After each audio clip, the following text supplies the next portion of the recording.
Hi, my name is Rex McGrath. I'm a West Coast Sales Manager for Body Armor for MSA, and I'm here today to talk about the ballistic helmets from MSA.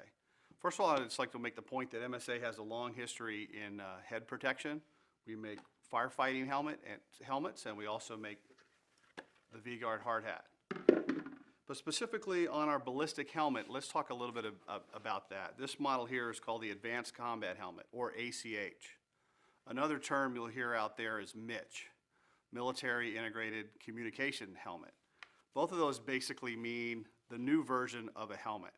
If you remember back about 10 years ago, well 15 years ago now, when we first went into Iraq, we had a helmet called the Basket. And the helmet had a bit of a visor on it. It was also longer on the sides. Well, the U.S. military decided in the late 90s that they wanted a lighter helmet that gave soldiers more situational awareness. So they came up with the Mich idea. And a Mich basically said no more visor, higher on the ears, also cut out in the back so when you lay down and shoot your weapon, the helmet isn't pushed up by your body armor. The other main thing about an ACH helmet is this 4-point strap. This keeps the helmet secure on your head, and when you're running and you stop, the helmet stops too. Now, the MSA ACH helmet, we make two versions. We make one overseas, we call the commercial ACH, and we make one here in the US we call the TC series helmet. So basically one's foreign made, one's US made. They're all level 3A protection.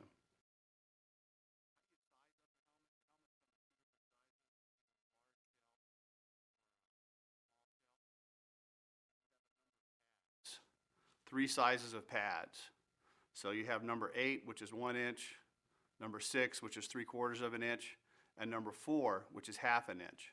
So you max up a shell size with a pad size, a color, and then whether or not you have a night vision holes, and that's how you get the part number. Now the pads are a really important part of this safety system. What the pads do is they mitigate blunt force trauma. They're squishy when you squeeze them, but they're designed to reduce the amount of force felt inside the head. The standard is if there's a force outside the head of 150 Gs, inside the helmet, the force is less than 10 feet per second. And what the pads do, probably the easiest way to demonstrate these, if you just load the pad here, I'm going to give it a good punch. Now, if I was to punch that helmet without the pad there, my knuckle would be very red and hurt because this is a piece of hard body armor. But the pad has that ability to absorb that energy and spread it out.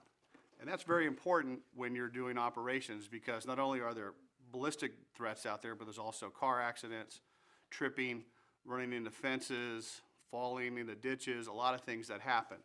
So inside the helmet system, you have your 7 pads. Again, you pick the appropriate size for the size of one's head, basically.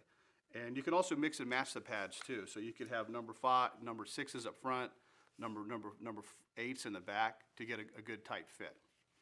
The other nice thing about the ACH helmet is, you'll notice, is we have a soft chin cup.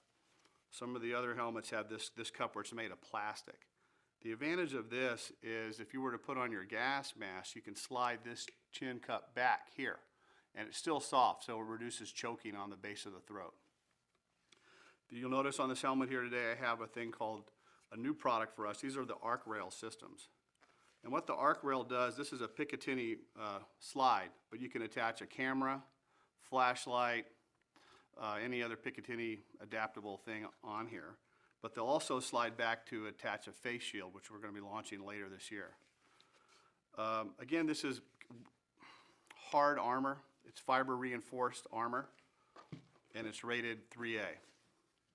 This is one particular model that's slightly used, but you can see here that we ran this through some demonstration shooting with a .44 Magnum, the 9mm 45 automatic Colt pistol, and then also the FN 5.7. And now let's talk about a proper fit for the ACH helmet.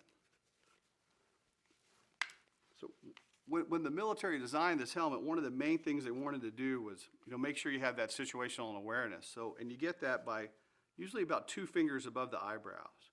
If the helmet's so low like this where it's impeding my upward vision, I want to make sure I push it out so I can't see the front lip of the helmet. So you can do the chin strap across here. It'll click in. If you notice here in the front, you have adjusters, and also here in the back. Across the back of the helmet, you'll also notice there's a nape retention strap here, which you can tighten that strap to counterbalance a riot shield or night vision.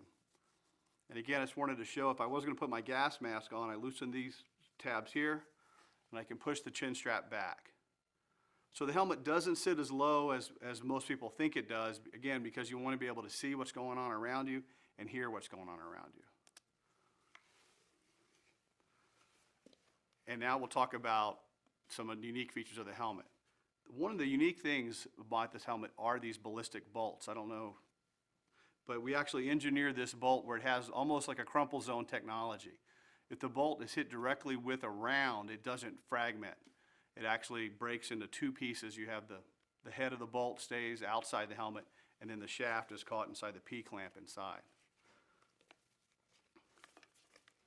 Also, when you're sizing the helmet, again, you want to have 7 pads, but it's okay to mix and match the different pads because everybody's head, due to bumps and valleys, is different sizes. So it's a good idea if you're going to purchase helmets to look at maybe getting an extra set of pads, a size bigger or a size smaller, or have that ability to switch them out with some of the other guys on the team. And as you can see, MSA has a long history of head protection for construction industry, firefighters, military, and law enforcement. Again, thank you for your time. My name is Rex McGrath, MSA Ballistic Sales. If you'd like more information, please go to our website, msanet.com.